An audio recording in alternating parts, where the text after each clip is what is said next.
Quando did we learn yesterday? Is that what that is? Quando is what? Hey, did we learn yesterday?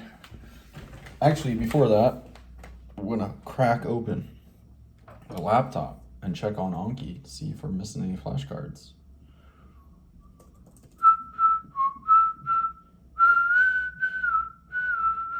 Yep. What are the 5 sections of chapter 1? What are the 3 subsections within one of the sections? So we got, oh man, I haven't seen this in weeks. Learning is misunderstood. The takeaway. All right, learning is misunderstood. The takeaway. Empirical evidence versus theory, lore, and intuition.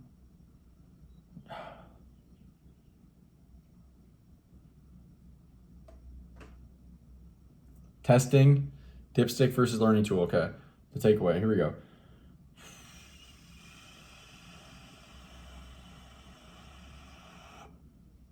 The first one's like, what do we talk about in this book? What do we talk about in this book? Empirical evidence versus theory, lore, and intuition. Knowledge, not sufficient, but necessary. Learning, dipstick versus... or testing, dipstick versus learning tool, the takeaway. What is the first one? It's like what we address in this book. Claims we make in this book. Empirical evidence versus theory, lore, and intuition. Knowledge, not sufficient but necessary. Testing, dipstick versus learning tool. The takeaway. And then within empirical evidence versus theory, lore, and intuition, there's 3 subsections. Learning is misunderstood, or people misunderstand learning. People misunderstand learning. We're so close, dude. You see how long, this is a long retrieval, but you can see how I started with nothing and now I've got most of it. So it's claims we make in this book, empirical evidence versus theory, lore, and intuition. Knowledge, not sufficient but necessary. Testing, dipstick versus learning tool, the takeaway. This is empirical evidence versus theory, lore, and intuition. Has 3 subsections. People misunderstand learning.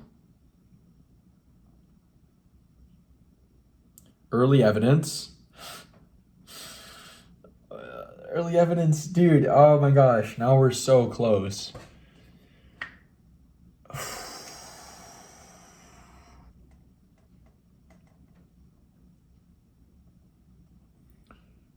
Early evidence. Dang it. Claims we make in this book, early evidence or empirical evidence versus theory, lore, and intuition. Knowledge, not sufficient but necessary. Testing, dipstick versus learning tool. The takeaway. Within empirical evidence versus theory, lore, and intuition, we've got people misunderstand learning, early evidence, and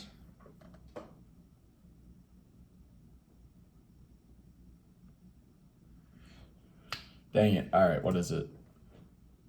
Illusions of knowing.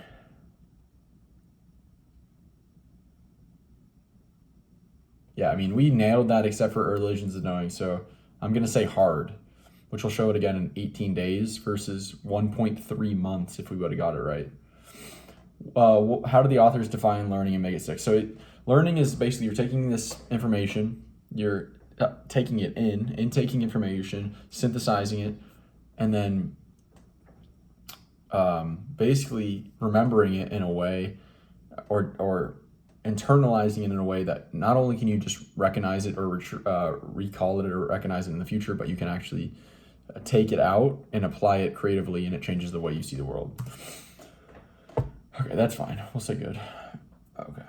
Actually, let's read what it said, just to, why not? Learning includes taking in information, making sense of it, and synthesizing it, remembering it, and then being able to pull it out, the info / pattern out, and be able to use it creatively in the future. Pretty spot on. So we'll see that one again in a month. All right, so now we're done with that. What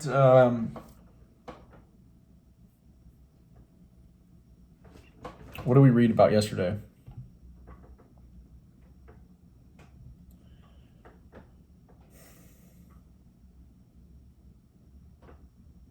So the day before would have been feedback.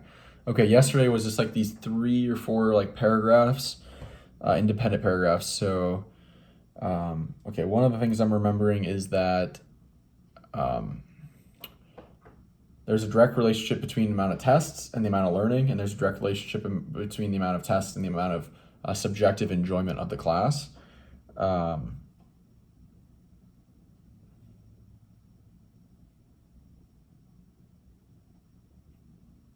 More tests, more learning. That was a big idea. Okay. Oh man, it would have been these direct relationships. Why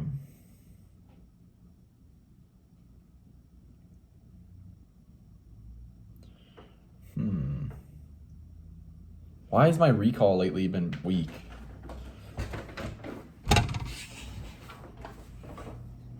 Like the second day recalls have been weaker lately.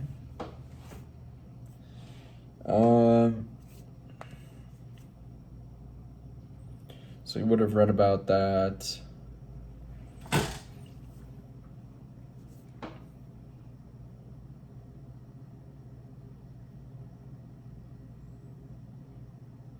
Man, I don't know. We're gonna have to just get a peek. Okay, got that. Okay, now I just remembered something even though I didn't see anything about it. So the vast majority of learners and students do not use the testing effect or active retrieval or retrieval practice or testing as study technique and strategy.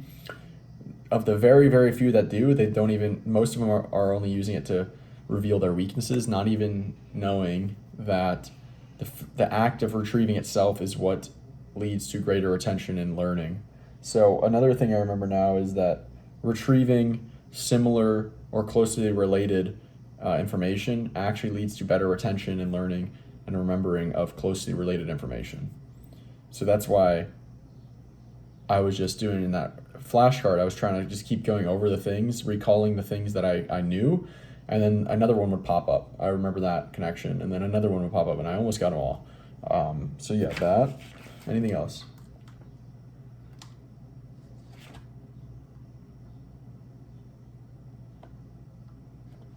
Right, okay, so studies show that the majority of students most of the time don't like the idea of the tests, especially because they're high stakes typically. But again, the more tests they take, the more they enjoy the class because they can learn more, and it's more enjoyable when you're actually learning stuff. Okay. Right, so another part was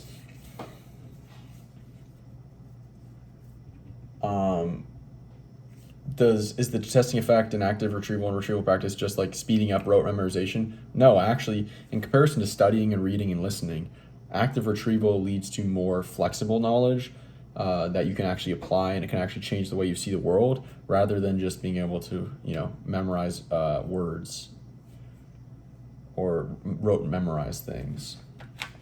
Cool?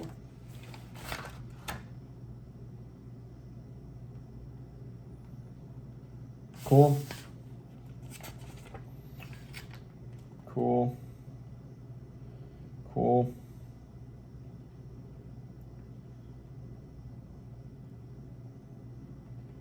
Right. One other thing, the direct relationship between the effort of retrieval. So the more cognitive effort is required for the retrieval, the deeper the learning. There's a relationship between there. And so like that 2 to 5 minutes of retrieval at the beginning of this video, and when I sit here and struggle and trying to recall stuff, that's really good because that's going to lead to deeper learning.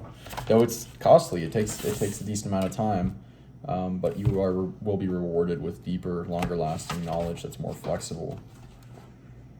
Okay. Oh my gosh, I forgot so much stuff. Well, this is where that direct relationship between effort and retrieval and memory and learning comes in. Is like the question was posed: are all retrieval practices equal in learning?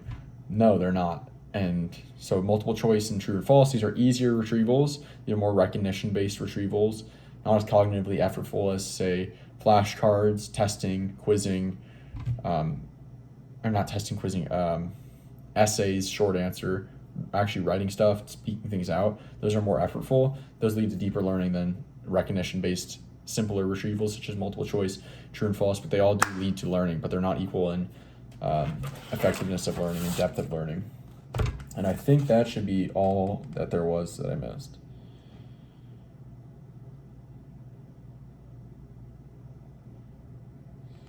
No, not necessarily.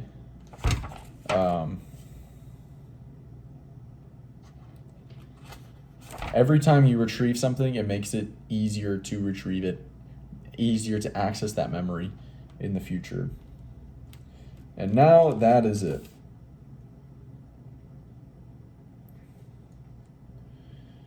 Now, I'm going to go ahead and finish reading up this section, which is exploring nuances, and then we'll be on the final section of chapter 2 to learn retrieve. So I'll be back in a second when I'm done reading this section.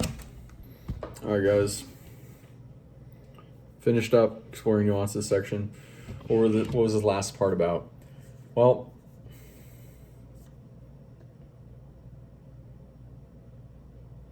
basically, the author said that students that have been tested on material spend more time studying their weaknesses than do students who were never tested on the material. So it gives that kind of indirect benefit of, well, direct benefit of where you realize where your weaknesses are, but indirect benefit where subconsciously you pay more attention to and you pay more effort towards your weaknesses and weak areas than if you didn't know what your weaknesses were, because as we've learned, studying in ways such as restudying highlighted notes and rereading text, that leads to illusions of knowing and incorrect assessment of your own abilities and estimate of your level of mastery.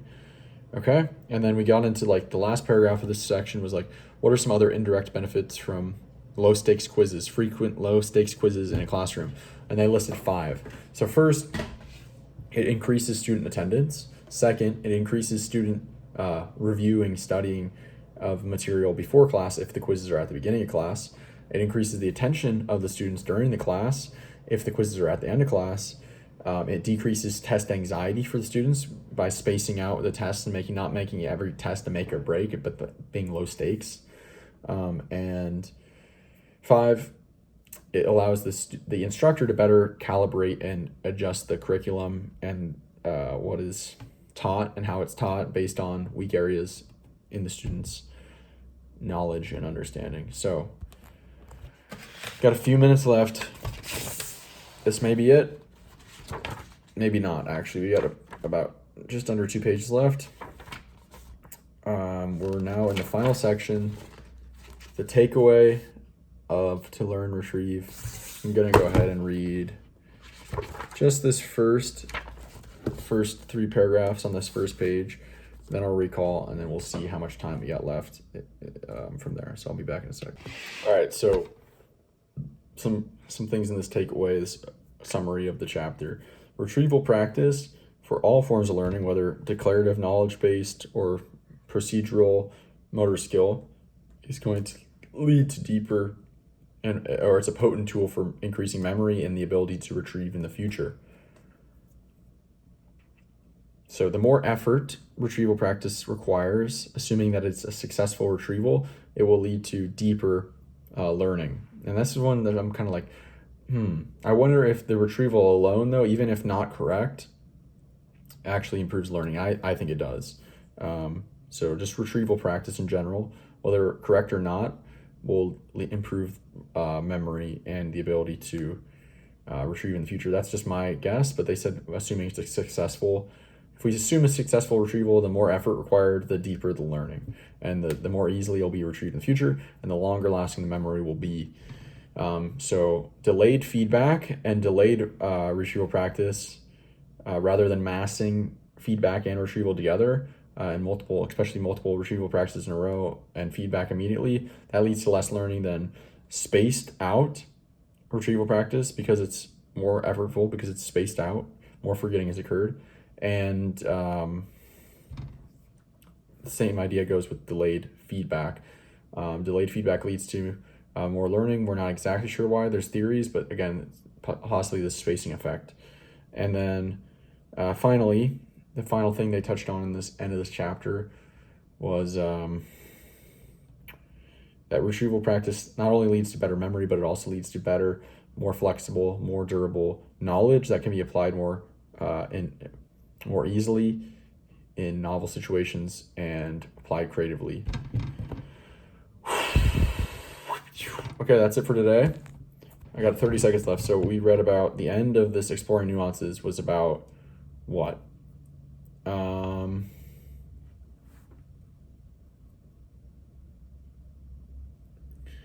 right.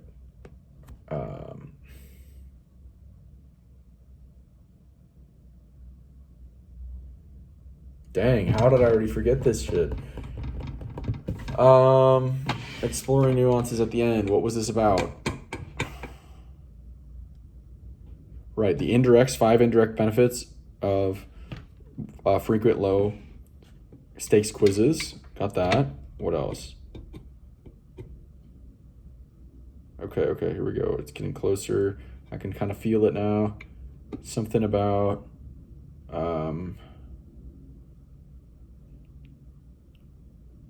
right. When you get tested on material practice retrieval, students spend more time on average on their weaknesses and studying and reviewing and learning their weaknesses rather than students that had not been tested on their just not been tested for practice or in general. All right. Cool. Then at the end, we're just talking about retrieval practice and spaced reps, delayed feedback, more flexible, durable knowledge, potent for all learning forms where you need to remember something and be able to pull it out in the future. That's it for today. Really close now to finishing chapter 2. There's a good chance we finish chapter 2 tomorrow.